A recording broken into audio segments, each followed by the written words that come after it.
This is a hard class. We've learned so much. What do you mean she's going to give us a test over 11 chapters of accounting? But again, remember, everything we do in accounting, everything you've learned has built on what you've already learned. So it's just cumulative by nature. And so I want to go through each chapter, chapter by chapter for a few minutes, because I want to give you kind of a study plan in terms of which chapters you need to spend the most time in. And so those first several chapters, you're not going to need to spend much time in those at all. And so I'm going to go through and talk about what you need to do in each chapter. So I'm going to go all the way back to chapter 1. And so really, in terms of accounting stuff, everything we've done has built on the previous, chapter or previous information that we've learned. And so most of this stuff in these earlier chapters you've been using regularly.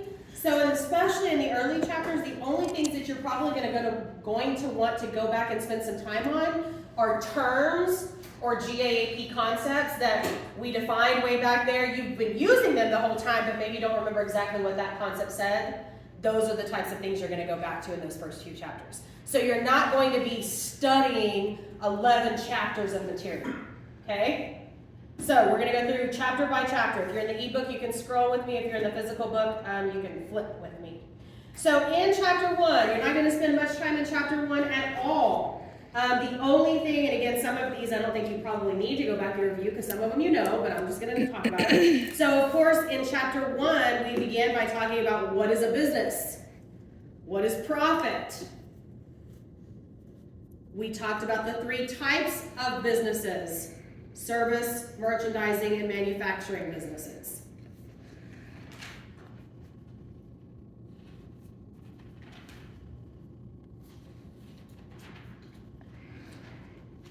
Chapter 1 is where we actually introduce what is GAAP, what is General Accepted Accounting Principles. And then your book began introducing some General Accepted Accounting Principles in chapter 1. So the business entity concept is in chapter 1.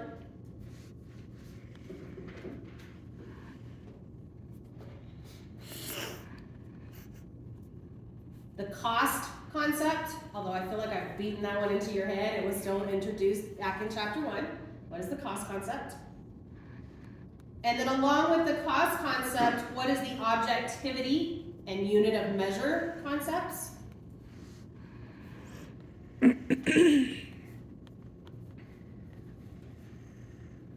then in chapter 1 is where we first learned the accounting equation. And again, I don't think anybody would need to go back and review the accounting equation. I think you all know it at this point, but that's where it's at. And that's it. That's all I would go back and spend time on in chapter 1. Chapter 2. Chapter 2, remember, was primarily on debits and credits. If you don't know debits and credits by now, there's not enough studying you can do to do well, and I don't think any of you are in that boat. So are you going to need to spend a lot of time in chapter 2? No. In chapter 2 is where we first learned what is an account, what is a T account, what is a debit, what is a credit. So remember back on the first chapter exam where I asked questions such as, if you want to increase cash, do you debit it or credit it? Those types of questions. So again, should you need to spend much time in chapter 2? Not at all. Also, what is a chart of accounts? Again, I think all of these things you know very well. And then chapter 2 is also, just in case you need to go back and review it at all, I don't think many of you do, is where we introduced the concept of journalizing and posting. So journal entry format. You've gotten a little bit used to special journals and kind of gotten unused to, excuse my poor grammar, of general journals. So refresh your memory on general journal format again, remember?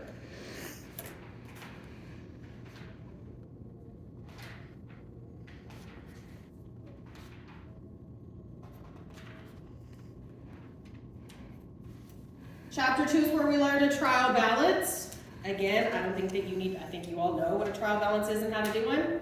And that is it for chapter 2. Chapter 3 was on adjusting entries. Chapter 3 you probably do want to go back and spend a little bit of time on. I'm guessing for those of you that finished your practice set and you got to adjusting and closing entries, you probably came back to chapter 3 and 4 and reviewed those in order to do adjusting and closing entries in your practice set, right? So if that were you and you did already spend some time in chapter 3 to refresh your memory on adjusting entries in your practice set, you probably don't need to spend that much time. Except for those of you that turned in your practice set weeks ago. You might want to go back and review it because you've slept since then. Same thing, chapter 4 is on closing entries. So again, if you finished your practice set and you had to do closing entries for Fit and Fashionable, you probably came back to chapter 4 and learned, or relearned, or reviewed closing entries. Remember, we closed the red, revenues, expenses, and drawing. We closed revenues and expenses in the first closing entry directly to capital, and then we closed drawing. So some of you will need to spend more time in chapters 3 and 4 than others. But again, just a quick review. What are adjusting entries? Why do we do them? What are closing entries? Why do we do them?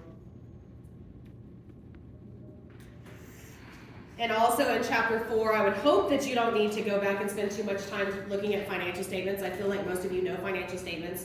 Keep in mind though, if you're reviewing financial statements, yes, you need to go back and review chapter 4. That's where it introduced each of the first 3. But then also don't forget to also go back and revisit chapter 6, where we introduced a multiple step income statement. So you learned just a basic income statement in chapter 4, a multiple step income statement in chapter 6. Chapter 5, remember chapter 5 was on subsidiary ledgers and special journals. Do I think you need to go back and review anything in that chapter? No, you have spent umpteen hours working on special journals and subsidiary ledgers. I feel like you probably know that chapter as well or better than any. You've been working on those in your Fit and Fashionable. So do I suggest you go back and probably spend any time in chapter 5? No, not as long as you did practice that. Chapter 6. Chapter 6 begins to where I do think you need to go back and spend some time. So really, in terms of other than just concepts that you need to go back and review briefly, chapter 6 is really where your study will begin.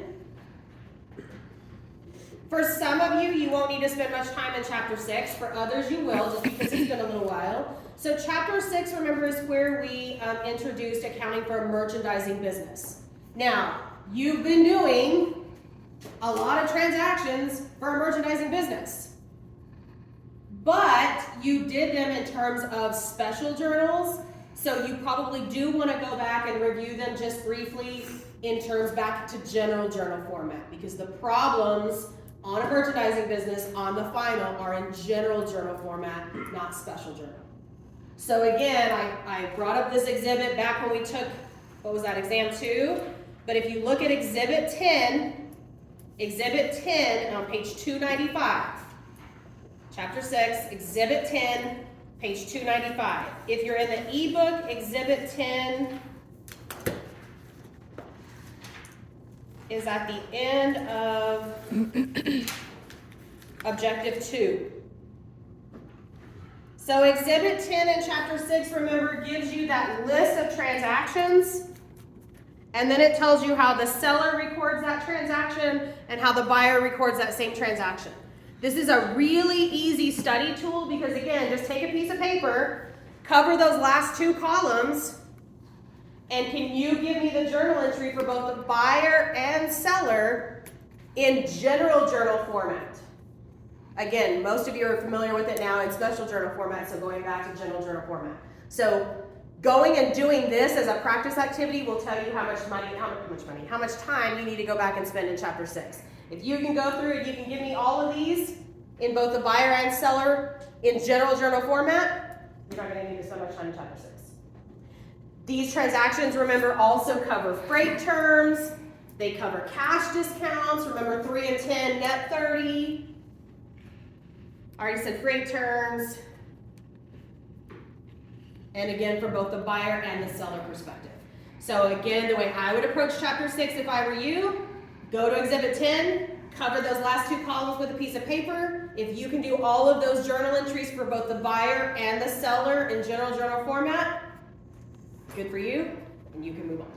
If you get stuck on some of those, wherever of course you get stuck, maybe you get stuck on freight terms, you don't remember the freight terms, or you don't remember the sales discounts, or refunds or returns, customer returns merchandise. Those were hard. So you'll probably want to spend some time on those as well. If you guys have questions, of course, stop me. Okay, chapter 7. Chapter 7, you will want to go back and spend some time on because we haven't, remember everything in the practice set only went through chapter 6. So everything we've learned from chapter 7 on, we're not in the practice set. So we've not touched that information or used that information, if you will, since that chapter. So you will want to go back and spend some time in chapter 7. Chapter 7, remember, was on inventory. So we talked about control of inventory. We talked about the 3 cost flow assumptions: FIFO, LIFO, and average cost. The control of inventory.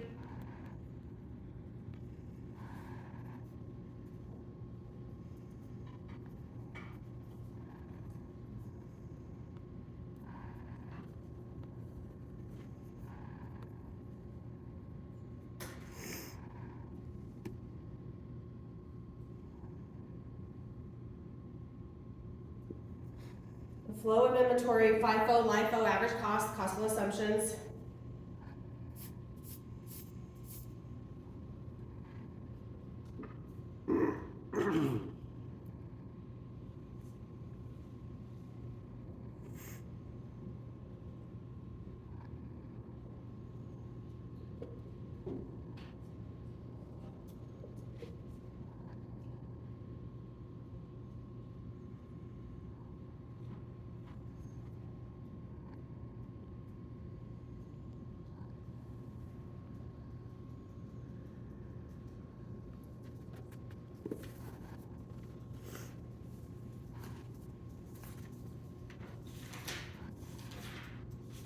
Remember, you will need to know calculations and journal entries for a perpetual system.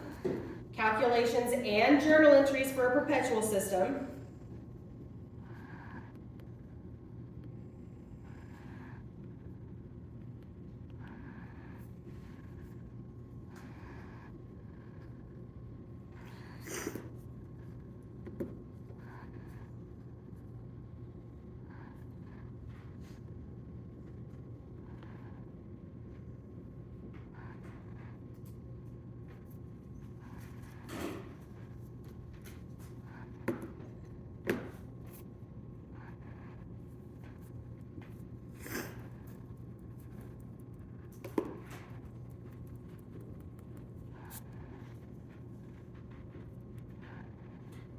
For a periodic system, remember, I will not ask you for journal entries. I will only ask you for calculations.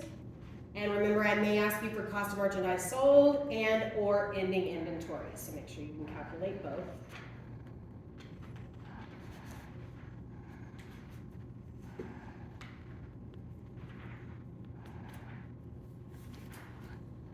Chapter 8.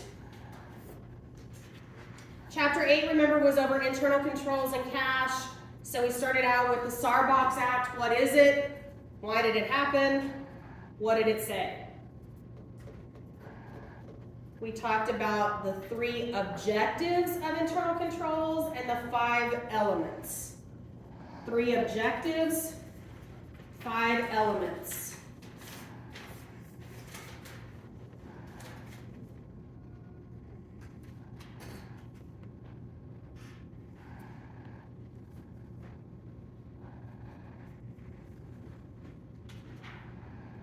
We learned how to do a bank reconciliation, and remember that threw a lot of you on that exam, so that one should be easy. So go back and review bank reconciliations.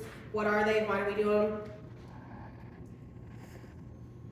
And petty cash. What is it? And of course, review journal entries for petty cash.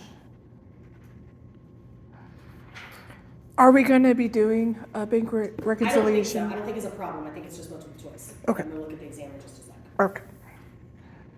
I will tell you. Okay. And do you know if petty cash is the same? If we have I to don't do? think there's a problem. I think it's just multiple choice. Okay. Chapter 9, everybody's favorite chapter on receivables. What do we mean by uncollectible receivables? What is the direct write-off method and how does it work? Why is it theoretically unacceptable?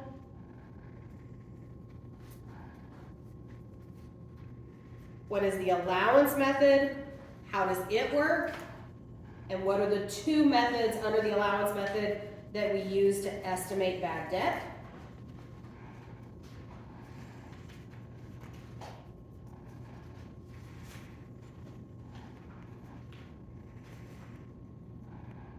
No.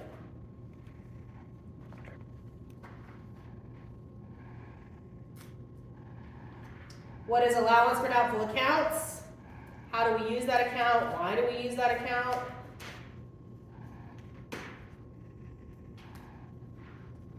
Then at the end of chapter 9, we learned about promissory notes.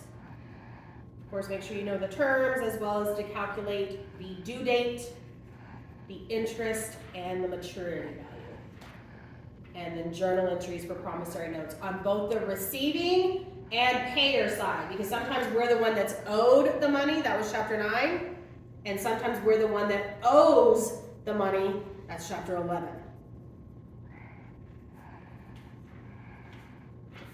Okay, then chapters 10 and 11. Remember, chapters 10 and 11 are the only two chapters that we've covered since the last exam. And so there are more questions on these two chapters than the rest of the chapters in terms of just those. Again, off the top of my head, I'm guessing probably about 40% of the multiple choice questions are from these two chapters, and about 60% are from the first one. So the bulk of your study time is going to be really on chapters 7, 9, 10, and 11. Those are the four chapters that you really should spend the most time studying. Okay, chapter 10, remember, wasn't a hard chapter, but it was a big one. We covered lots of stuff. Chapter 10 starts out with the nature of fixed assets. So we gave the 3 criteria of a fixed asset. Then we learned to classify costs. Remember, the cost of a fixed asset is our purchase price, plus what it costs to get it to us, plus what it costs to get it ready for use.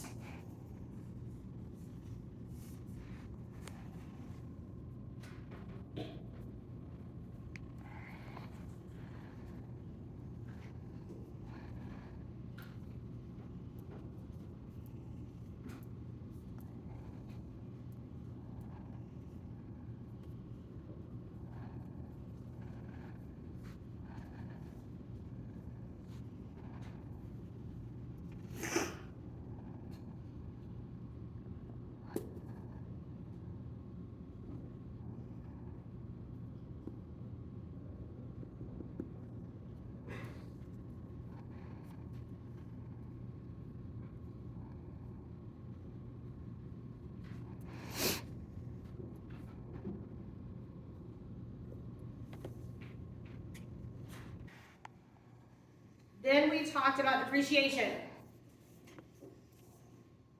and calculating depreciation. You need to be able to calculate all 3 methods: straight line, units of production or units of output, and double declining balance.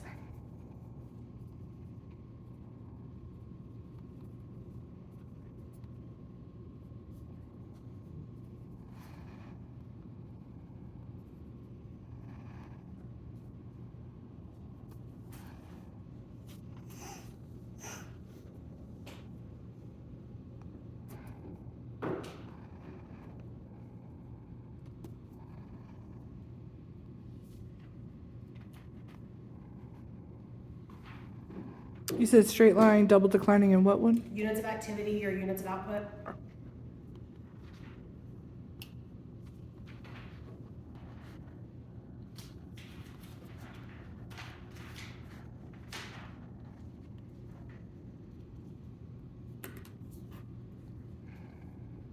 We also in chapter 10 talked about repair and improvements. Remember, extraordinary repairs and asset improvements.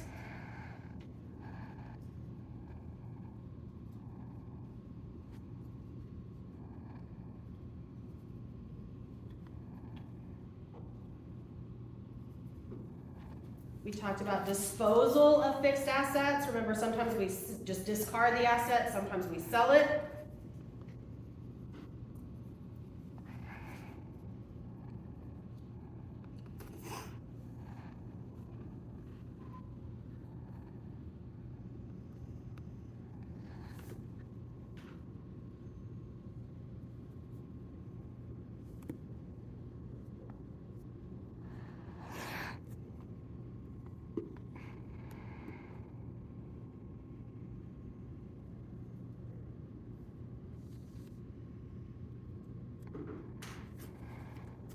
Then we talked about natural resources. And remember, we gave the 3 criteria of a natural resource.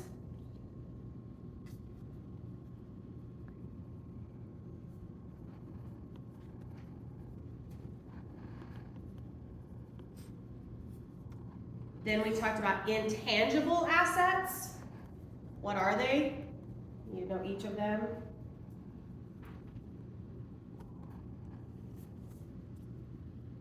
And then make sure you go back, if you haven't already, that last slide in the chapter 10 PowerPoint. I think most of you took a picture of it. Make sure you either have a picture of that or you print that. Remember, I did that table and it talks about fixed assets and we depreciate them, and these are the 3 methods. Natural resources, we deplete them. This is what the journal entry looks like. You can only use the units of output method. And the 2 types of intangible assets that we amortize. This is what the journal entry looks like. You can only use straight line. Remember that table? Make sure you know all of those. Remember, we depreciate fixed assets. How do we do it? What are the methods? We deplete natural resources and we amortize only 2 types of intangible assets. So go back and either print that or look in your phone at the picture of that. And then chapter 11, over current liabilities and payroll. So we started out just talking about current liabilities. And remember, here we began talking about short-term notes payable. So we learned about promissory notes on the receiving end in chapter 9, where we were the one that was owed the promissory note. In chapter 11, we're the one that owes the promissory note. So make sure that not only can you calculate due date and interest of a promissory note, but the journal entries depending on if you're the one that owes it or if you're the one that's owed to.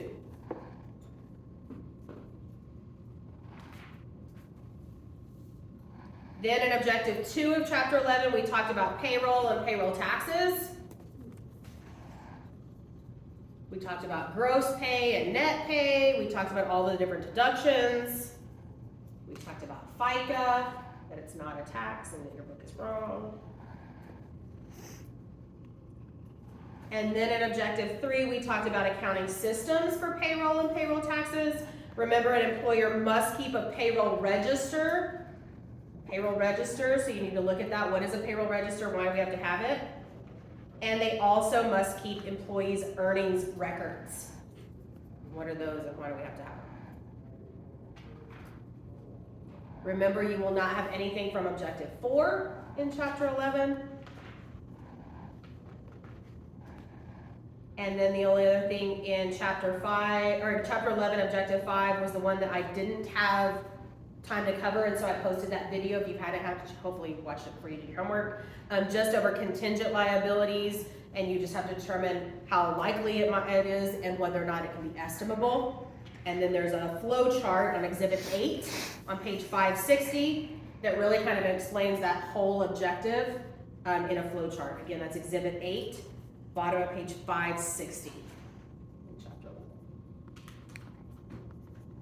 So again, to repeat myself, you're gonna spend just a few minutes, and I would just go and make note cards for those terms and those GAA period principles that in those first few chapters. Again, if you still weren't really comfortable with adjusting and closing entries, or you didn't do adjusting and closing entries in your practice set, then you may have to spend a little more time in chapters 3 and 4. Chapter 5, I don't think you'll need to touch unless you just didn't do the practice set, and I don't think anybody didn't do it. Then chapter 6 is where it kind of starts, and again, you'll determine using exhibit 10 how much time you personally need to spend in chapter 6. So again, the bulk of your studying is going to be chapter 7, 9, because you probably won't need to spend much time in chapter 8, and then 10 and 11. Okay, does that make you feel a little bit better, or does that make it worse? Okay. Most of you shook your head. A couple of you were like, no, I was better before you said all that. You got it. All right. So now let's talk about it. The format of the exam is the same as every other exam you've taken. It is longer, but only slightly longer. So most of the other ones had anywhere from 40 to 44, I think was the most multiple choice. This one, there are 50 multiple choice. They are only worth 1 point each. Do we also get half points on this? You do still use the IFAD, and so you still have a chance for a half point, yeah. Okay. I'll go through the multiple choice questions in just a sec. And then there are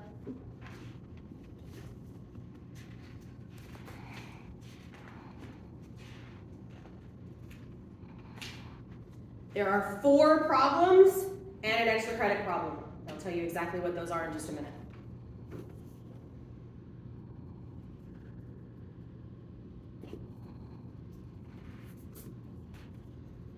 Sorry, you said 50 multiple choice and then what after that? 4 problems and an extra credit problem. Okay. Oh, I missed in chapter 2 talking about accrual basis accounting versus cash basis accounting. Sorry, I think that was in chapter 2. Chapter 2 or 3. I don't remember. Accrual basis accounting versus cash basis, I think it's chapter 2 or 3. And then remember, accrual basis accounting goes hand in hand with the revenue recognition concept. What is the revenue recognition concept? Why is it important? Oh, and how could I possibly forget the matching concept? I think that was also in chapter 3. The matching concept.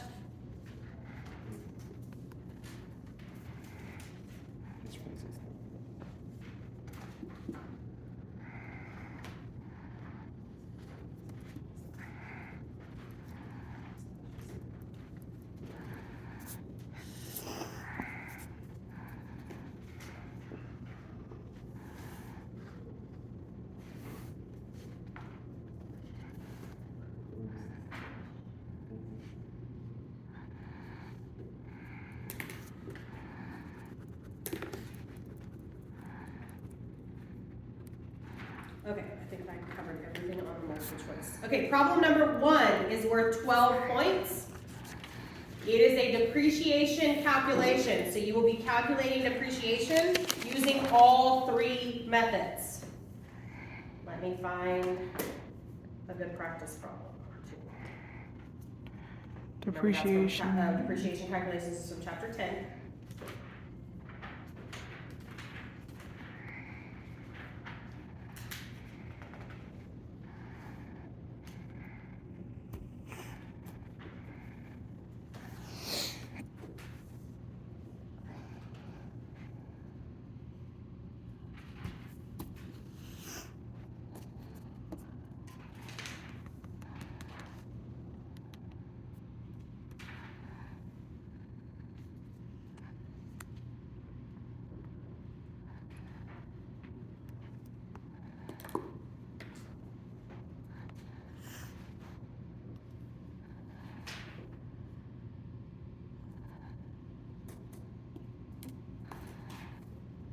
Okay, let's, problem 10-2.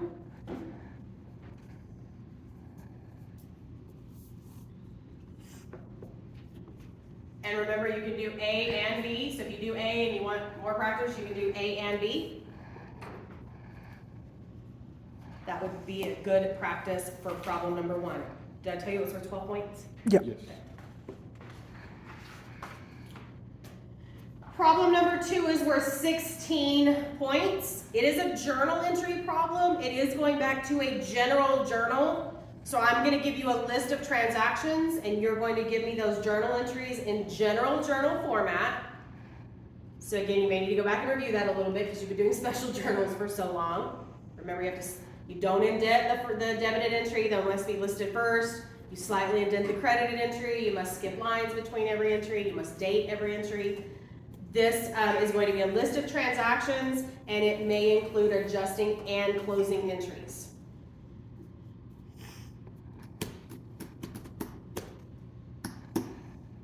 I don't have a practice problem for it because it's kind of condensed.